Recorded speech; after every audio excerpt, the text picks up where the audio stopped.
یہ وہ ہیں جنہیں ان کے صبر و ثبات کے صلے میں بہشت میں بالا خانہ عطا کیا جائے گا اور وہاں ان کا تحیّ و سلام سے استقبال کیا جائے گا۔ وہ ہمیشہ اس میں رہیں گے، کیا اچھا ہے وہ ٹھکانہ اور وہ مقام۔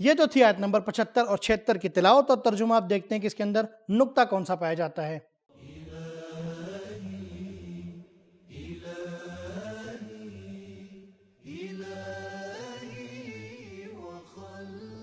غرفہ اس کمرے کو کہتے ہیں جو زمین کی سطح سے اوپر ہو۔ ناظرین، خدا کا لاکھ لاکھ شکر ہے کہ ہم آج سورہ فرقان کی تفسیر کو بھی مکمل کر دیں گے۔ پروردگار عالم کی بارگاہ میں دعا گو ہیں کہ پروردگار ہم تمام لوگوں کو قرآن کے محبان میں شمار کرے اور قیامت کے دن رسول ہم سے شکوہ نہ کریں کہ ہم نے قرآن کو چھوڑ دیا۔ ناظرین، دیکھتے ہیں کہ ان 2 آیتوں میں پیغامات کون کون سے پائے جاتے ہیں۔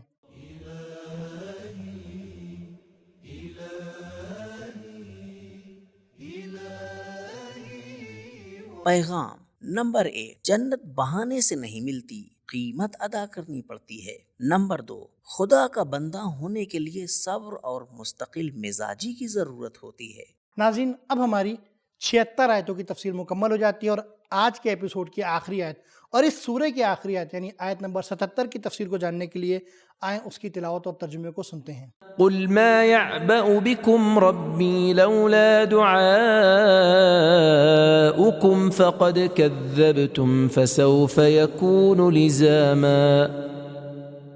آپ کہہ دیجئے اگر تمہاری دعا و پکار نہ ہو تو میرا پروردگار تمہاری کوئی پرواہ نہ کرے، سو اب جبکہ تم نے رسول کو جھٹلا دیا ہے تو یہ تکذیب عنقریب تمہارے لیے وبال جان بن کر رہے گی۔ ناظرین، یہ تو تھی آیت نمبر 77 کی تلاوت اور ترجمہ۔ آپ دیکھتے ہیں کہ اس کے اندر نکات کون کون سے پائے جاتے ہیں۔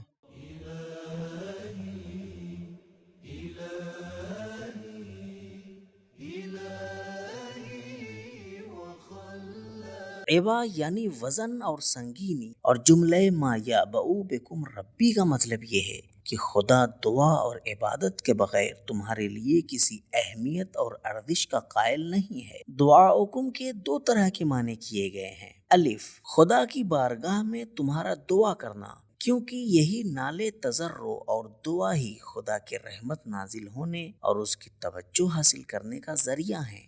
روایت میں ہے جو دعا کرتا ہے وہ ہلاک نہیں ہوگا۔ اس کے بعد جو لوگ دعا نہیں کرتے خدا ان کی شکایت کر رہا ہے کہ تم نے حق کو جھٹلایا اور دعا کے بجائے بتوں اور ہوا و ہوس اور طاغوت کے پیچھے نکل گئے اور حق کو جھٹلایا، تم اپنے انجام کو دیکھو گے۔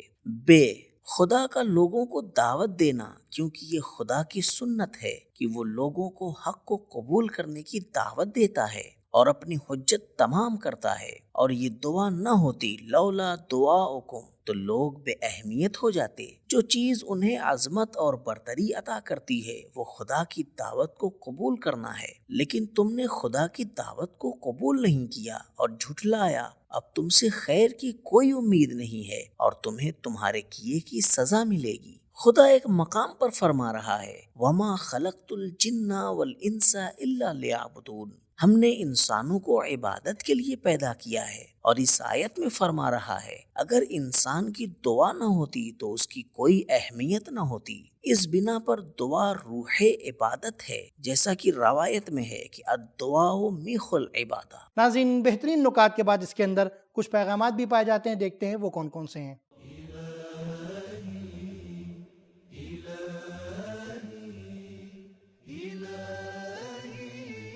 پیغام نمبر 1، دین کو جھٹلا کر انسان بے ارزش ہو جاتا ہے۔ نمبر 2، دعا عظمت پانے کا ذریعہ ہے۔ نمبر 3، ہدایت اور عبادت کے بغیر انسان کچھ بھی نہیں ہے۔ نمبر 4، حق کی طرف دعوت دینا خدا کی ربوبیت کا حصہ ہے۔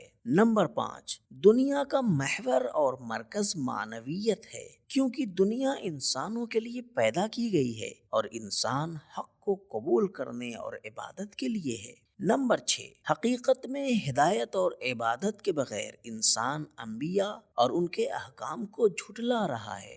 تو ناظرین، معلوم ہوا کہ جنت عمل کے ذریعے ملتی ہے، بے عملی اور آرزو سے جنت نہیں ملتی، اور پروردگار عالم ان لوگوں سے شکایت کرتا ہے کہ جو دعا نہیں کرتے، اور دعاؤں میں سب سے بہترین دعا امام مہدی کے ظہور کی دعا ہے۔ ناظرین، ہم آپ سے چاہیں گے کہ آپ امام مہدی کے ظہور کے لیے دعا کریں اور کمنٹ میں ضرور سے لکھیں لبیک یا مہدی۔ ناظرین، آج کا یہ ایپیسوڈ ہمارا یہیں پر ختم ہوتا ہے، اور سورہ فرقان کی تفسیر بھی یہیں پر ختم ہوتی ہے۔ انشاءاللہ پھر ملیں گے، تب تک کے لیے شکریہ، خدا حافظ۔